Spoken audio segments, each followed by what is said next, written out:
The world knows Canadians as polite, calm, and maybe a little too apologetic. We say sorry for everything, even when someone bumps into us. We're seen as peaceful, friendly, and quiet neighbors to the north. But during war, something changes. Switch flips. The friendly Canadian becomes a terrifying force of nature. During the World Wars, enemies whispered their name in fear. There were stories of German soldiers warning each other, if you see the Canadians, don't surrender, run. So the question is simple. Why do Canadians, the people famous for their kindness, go absolutely ballistic during a war? No, this isn't propaganda or some nationalistic myth. This is history. Before the outbreak of World War I, Canada wasn't a global military power. Far from it. The country was a vast, rugged land of farmers, lumberjacks, trappers, and miners. Life was tough. The winters were brutally cold and unforgiving. Just surviving day to day required resilience, strength, and a practical, no-nonsense attitude. This wasn't a land of aristocrats and ancient military traditions. It was a nation of pioneers who knew how to endure hardship. So, when the call to war came in 1914, Canada didn't hesitate. Hundreds of thousands of men volunteered. They lined up in massive numbers, not because they had a deep love for conflict or a thirst for glory, but because of a core belief ingrained in them by their harsh environment. When a fight starts, you finish it. You don't back down. You don't quit. You see it through to the end. It was this simple, stubborn determination that they carried with them across the Atlantic. Their trial by fire came in 1915. At the Second Battle of Ypres, this battle would forever change how the world saw Canadian soldiers. The German forces, in a desperate attempt to break the stalemate of trench warfare, unleashed a terrifying new weapon: chlorine gas. A greenish-yellow cloud drifted across no man's land, engulfing the French and Algerian troops holding the line next to the Canadians. The gas was devastating. It burned the lungs, caused blindness, and led to a horrible, suffocating death. The French troops, understandably terrified and completely unprepared, broke and fled. A massive 4-mile gap opened in the Allied line. The road to the strategic port cities was wide open. The Germans prepared to advance, thinking the battle was won, but standing in their way were the Canadians. They saw the line collapse. They saw the green cloud rolling towards them. They had no gas masks. They had every reason to run, but they didn't. Thinking on their feet, they remembered hearing that ammonia could neutralize the chlorine. Wow. And what's a ready source of ammonia on the battlefield? Urine. So, in a moment that has become legendary, the Canadian soldiers urinated onto handkerchiefs, rags, and their own socks, pressing the makeshift masks to their faces. It was a disgusting, desperate act, but it worked just enough to keep them alive and fighting as the poison gas washed over them. And what did they do after surviving this chemical hell? They didn't just hold the line, they counterattacked. They charged into the chaos, pushing back the German advance and preventing a catastrophic defeat for the Allies. From that moment on, a reputation was born. The polite Canadians were something else entirely on the battlefield. So why did they fight so differently? A huge part of it was their social structure. The Canadian forces weren't shackled by the rigid old world-class system of the British Army, where officers were gentlemen and enlisted men were from the working class, with a huge social gap between them. In the Canadian Expeditionary Force, a former farmer could be an officer, and a lawyer could be a private. This created a totally different dynamic. Officers actually listened to their soldiers. They valued the input of the men on the ground who were facing the enemy directly. This meant they could adapt incredibly fast. If a plan wasn't working, they didn't just rigidly stick to it because a general miles away drew it on a map. They improvised, they innovated. This flexibility made them incredibly effective. They became masters of the trench raid. Small, brutal, nighttime attacks on enemy lines to gather intelligence, capture prisoners, and keep the enemy constantly on edge. While other armies saw these raids as risky, the Canadians perfected them. It's becoming so good that the Germans started calling them stormtroopers long before they had their own. The Canadian approach was aggressive, creative, and, when it was necessary, utterly ruthless. Their core philosophy was simple. If a war has to be fought, then you fight to win. You don't play at war. It as quickly and decisively as possible, and you do whatever it takes to achieve that. This wasn't just a tactical difference. It was a profound psychological shift. You might think that to be such an effective soldier, you have to switch off your emotions, become a machine. But the Canadians did the opposite. They didn't suppress their feelings, they channeled them. They took their anger at the enemy, their fear for their own lives, and their fierce loyalty to each other, and turned it all into fuel for action. They weren't fighting for a distant king or a glorious empire. They were fighting for the man in the trench next to them. They were fighting for their brothers. And that bond, forged in the mud and blood of the Western Front, made them one of the most dangerous fighting forces in the world. An officer once remarked that he'd rather have a company of Canadian loggers than a battalion of any other troops.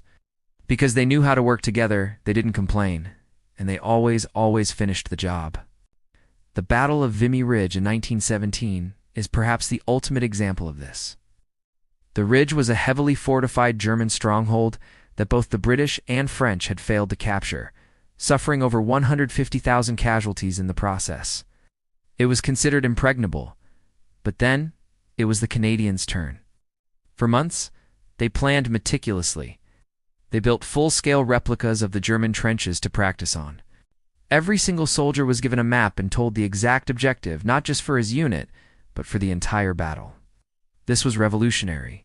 Usually only officers knew the big picture. The Canadians believed every man should know the plan.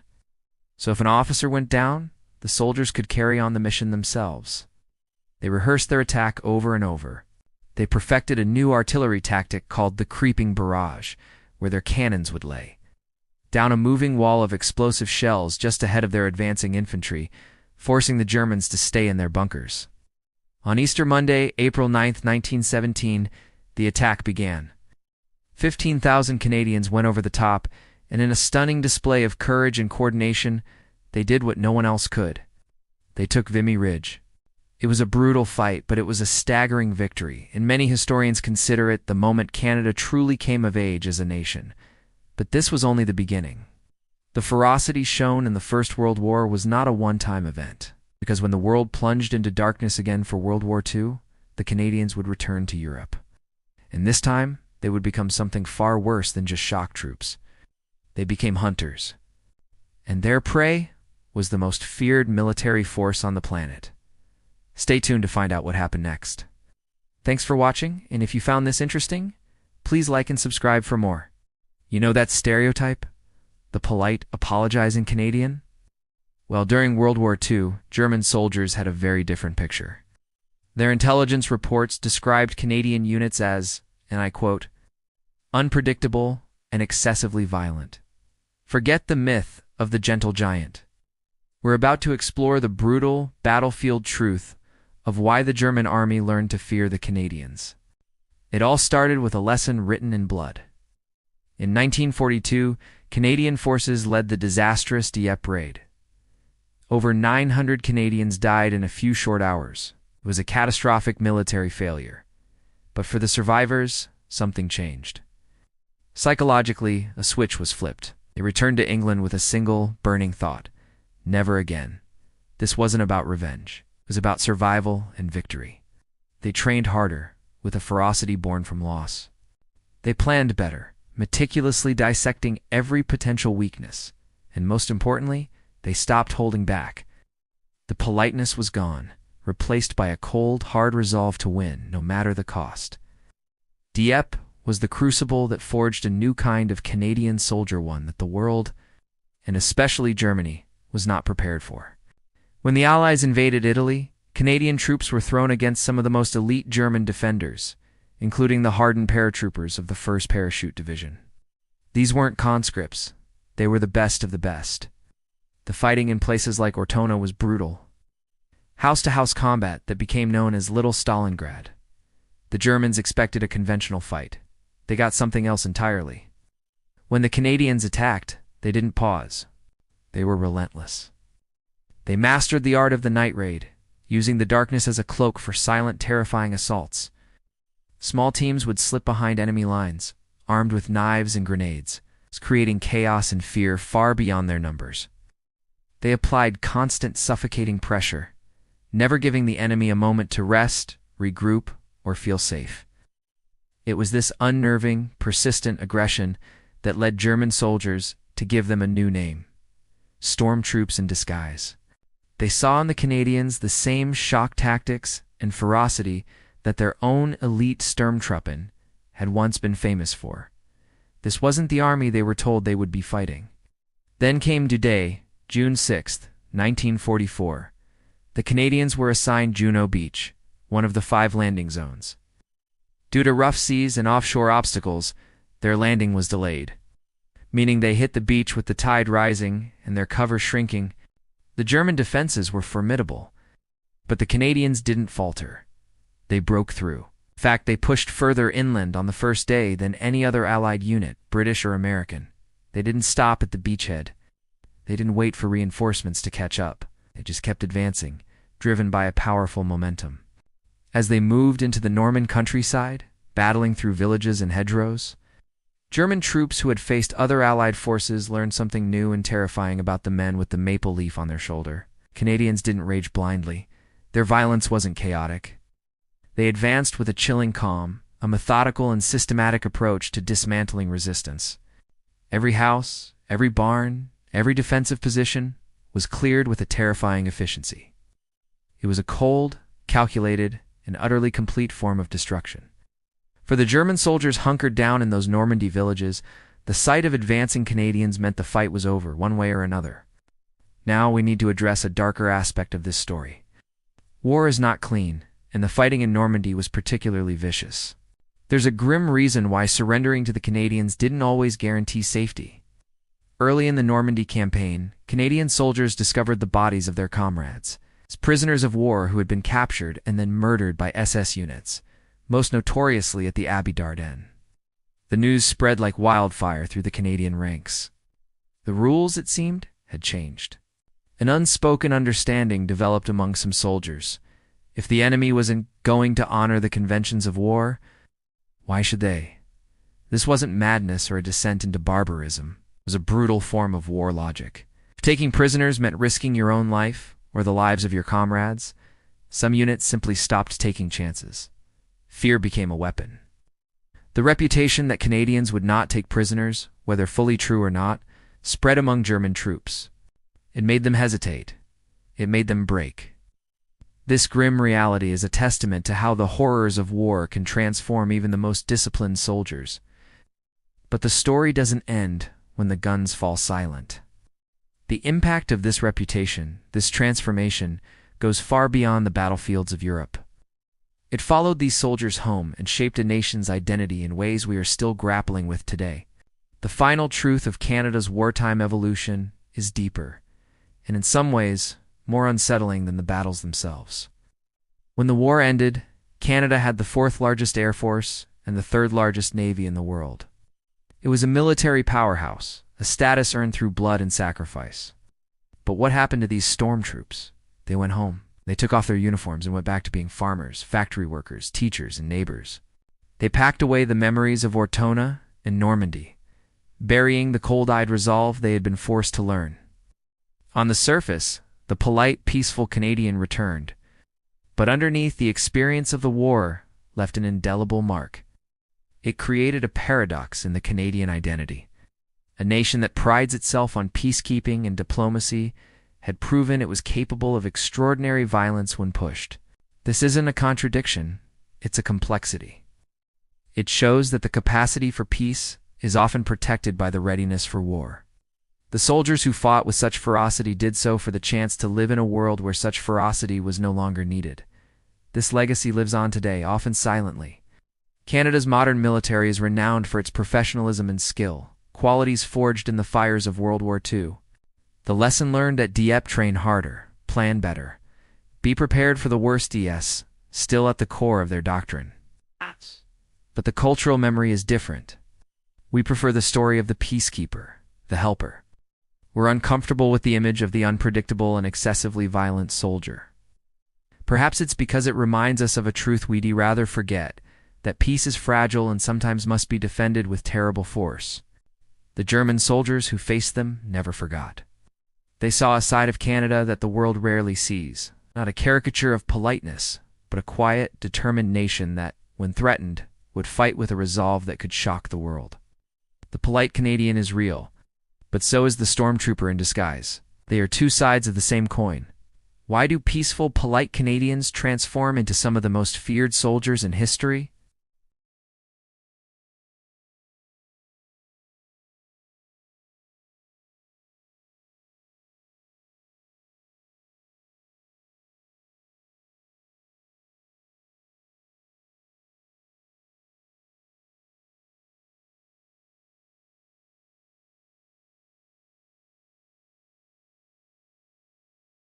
Today we're diving deep into the cultural, historical, and psychological factors that turn ordinary Canadians into elite, lethal warriors.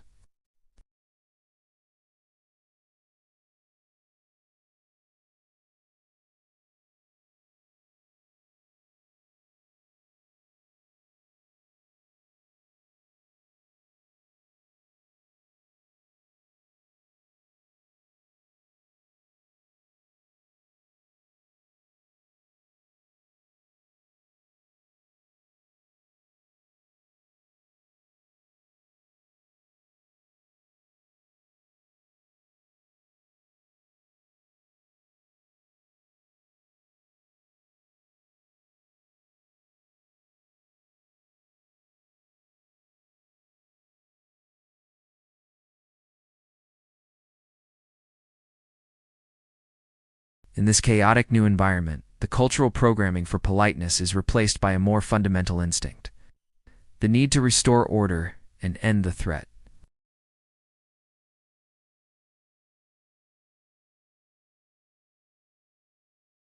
The politeness isn't weakness, it's a social contract. And when the other side tears up that contract, Canadians feel released from its obligations. This adaptability, this ability to shift from peacekeeper to warrior, is the first key to understanding their effectiveness.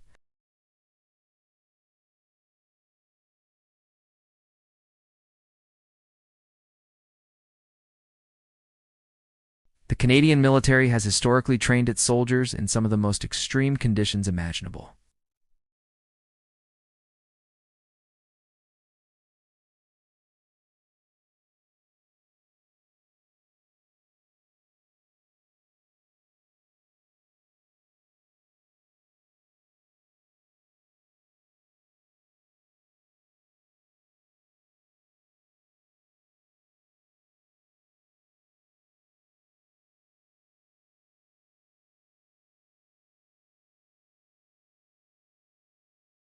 They've already been pushed to their limits in training, so the battlefield becomes just another problem to solve.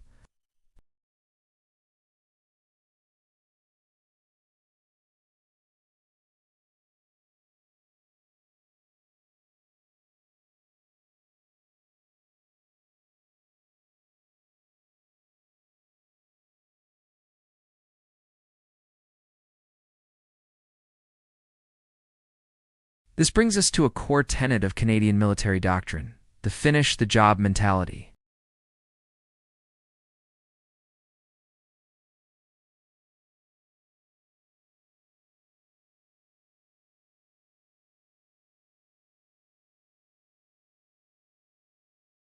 If you push an enemy back but don't break their will to fight, they will regroup and attack again tomorrow.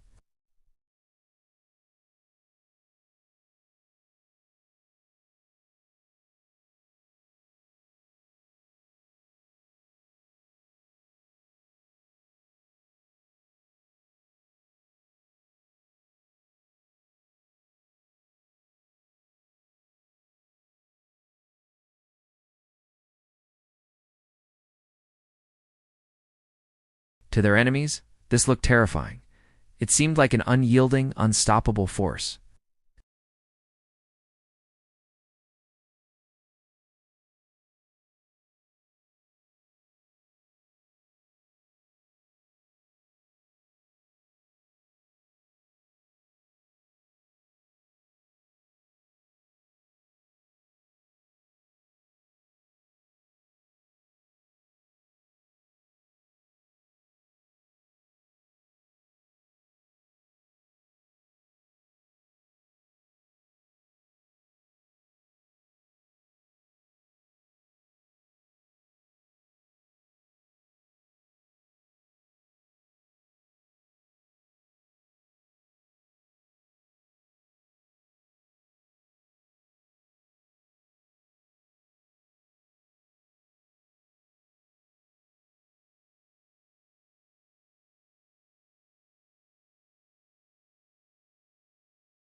But the training, the mindset, and the institutional memory are all still present.